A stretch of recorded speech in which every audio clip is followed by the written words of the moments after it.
Doubles and coffee. Lightning strike twice. Do you believe in coincidences? Just the evening before, we were in the Parliament debating a bill to bring glory, to increase the opportunities for Trinidad and Tobago to achieve at the highest level.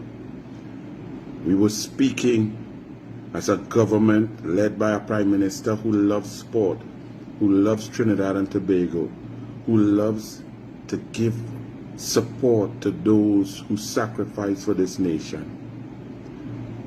The opposition, the PNM, didn't care, voted against it, but it was passed.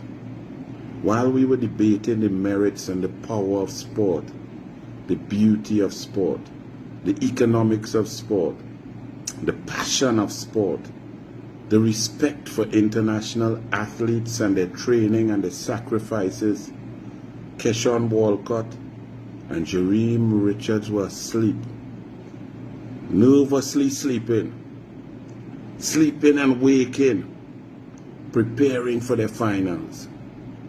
Both of them experienced campaigners, but I can tell you as a coach, experience or no experience, when you reach a world championship final, the athlete is so nervous, the adrenaline, the pressure, the desire from inside, intrinsically, to do well not only for themselves, for what they have done, for how they have trained, but for their coach, their manager, their support staff, their family, their friends, their village, their country. That pressure was level heavy on Keshorn Walcott and Jereem Richards. As we left the Senate after midnight, setting my alarm to watch the early morning finals of the World Championships in Tokyo, I noticed that Keshorn's jerseys appeared to be a deeper red, a blood red. Maybe that was just my eyes, maybe it was tiredness. But something about that uniform struck me as different, struck me as powerful, as ready. He looked confident, he looked calm. It had been a long journey, and when he began to throw, you could see that greatness was just a few moments, a few steps away. And when the wind raised up in that stadium in Tokyo, as the Trinbagonian son of the soil, the Olympic champion from 2012, went to launch that javelin, he chose the perfect angle.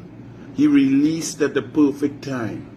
He utilized every sinew of muscle from the balls of his feet through his ankles, his calves, knees, hip flexors, abdominals, chest, shoulders, into his bicep, tricep, forearm, into his fingertips. At the perfect angle, that javelin took off. I couldn't believe how far it was going. My eyes wanted to see it land past that gold medal, past that line that is put on TV to help us enjoy watching the event. And there it was, Keshorn Walcott, 13 years on, 13 years of struggle, 13 years of torture, 13 years of heartbreak, finally won his gold medal for himself, his family, and his beloved country of Trinidad and Tobago. 88 meters, 16 centimeters. Way further than his Olympic medal in 2012 of 84 meters, 58 centimeters. Keshorn had gone through trials and tribulations. Keshorn had worked hard and been disappointed time and time again. He got bronze in 2016. He was disappointed because after winning in 2012 at such a young age, everyone believed that his anaerobic capacity, his improvement, his experience, his calm, his many throws under his belt, that he was one of those who was locked in to repeat, to defend his Olympic title, but it wasn't to be in Rio. But he kept going with his Professor Mastrapa, his coach, who came here, who lives here in Trinidad and Tobago, a genius, a sports science guru, a man who understands the physiology and the biomechanics to make great athletes even better. And then joining his German coach over the last year, who broke him down, broke down his mind. Remember, gold medals not only come from physical ability, but mental ability. His new coach unlocked a belief and got rid of all the negative memories, all the failures before. And when an athlete, and I use failure because we don't see it as failure as fans, we love them, we appreciate. If he never did anything other than that 2012 gold medal, we as fans would be happy, would applaud him, hug him up and thank him for his effort. But as an elite athlete, you put that aside, and every throw you want to do that same great thing again.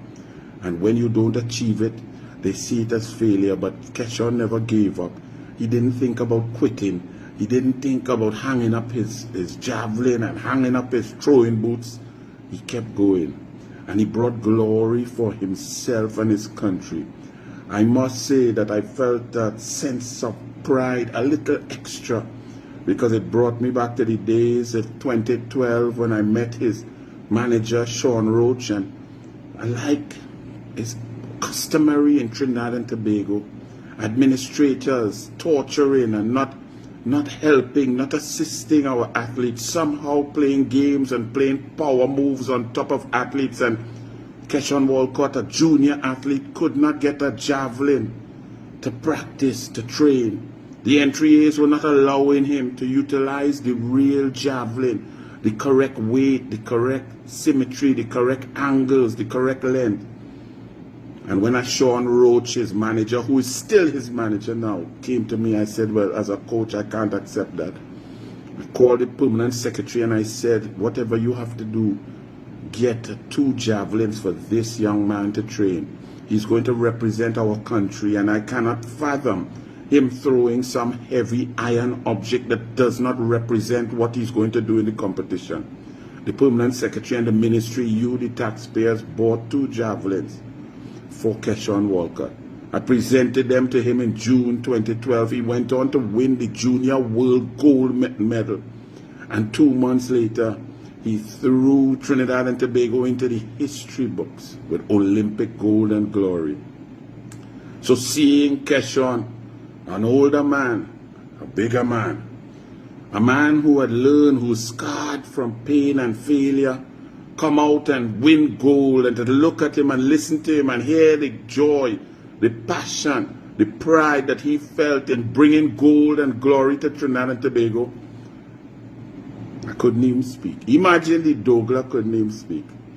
And while I was sitting down watching that race over and over and repeating it on Facebook and clicking and pressing watch again and watch again, not that race, that throw. I'm going on to the race now. Then came the race. Jereem the Dream Richards, lane 2. I said, oh my goodness, why? Why do they do my boy this? In the Olympics 2024, he got lane 8. Sometimes I don't understand track and field. Yes, it's the qualifiers and what time and so on. You get to choose a lane, but the best lanes for the 400, the middle lanes, lane 4, 5, 6. 2024, Jereem got lane 8, outside lane. Terrible lane. It's a lane that evokes fear in most athletes. But it didn't with Jereem. He still fought. Why does it invoke fear? Because you're out there in front. You have nobody to judge your pace on. You are the head of the stagger. You are the head of the arrow. You running into clear jar breeze. You running with no one to judge yourself. Only you to pace that first 200. And if you go out too fast, if you work too hard, you will certainly feel the pain and pay the price in that final 50 meters. The pain that you would feel in your stomach and your chest and your head and your legs would make normal human beings pass out. And that is what happened to Jereem Richards in 2024 Olympics in Paris. Brilliant race. but just missing out. Fourth place. Fourth place is the worst place in an Olympic final or World Championship final. I could tell you as a coach, I've got more fourths and fifths than medals. 1995, 2 fifth place in World Short Course Championships with Leah Martindale. 1996, 5th place in the Olympic final in Atlanta, Georgia. 1997, 2 athletes in Gothenburg, Sweden in one final, Leah Martindale and Siobhan Cropper. I said, well, boy, 2 out of 8, I must get one of the 3 podium places. 4th and 7th. 2001, George Bovell, ranked 1st in the morning, 4th in the evening, ahead of world record pace, but the worst breaststroke leg that I had seen in a long time. 2003, Barcelona, George was ready for medals. Bad coaching by me, greedy, trying to run down Michael Phelps, creating a strategy. Silver was in the bag, but trying to go for gold. I instructed him to go out faster than he ever had before, and it was a bad strategy. He faded to 5th place, giving up a silver medal. It was only until 2004 that we put it together and George got that bronze medal in Athens, Greece in the Olympics. So 4th place, 5th place, that is a terrible place. It's a painful place. You feel like you've done everything. You would have preferred not to make the final in some cases. Jereem got lane 8 and finished 4th with a brilliant run. On top of that, the American who came to win the gold medal flew past him at such a pace that it threw his balance off in the last 6 strides that maybe lost him that bronze medal to the guy, the runner from Zimbabwe. But then now again this morning, I see Jereem Richards, lane 2, rain pelting down, wet track. Why is lane 2 such a terrible lane? It's the worst lane. It's even worse than lane 8. Because lane 2 is the tightest corners. You're running around that track. 400 meters is 1 lap around the track.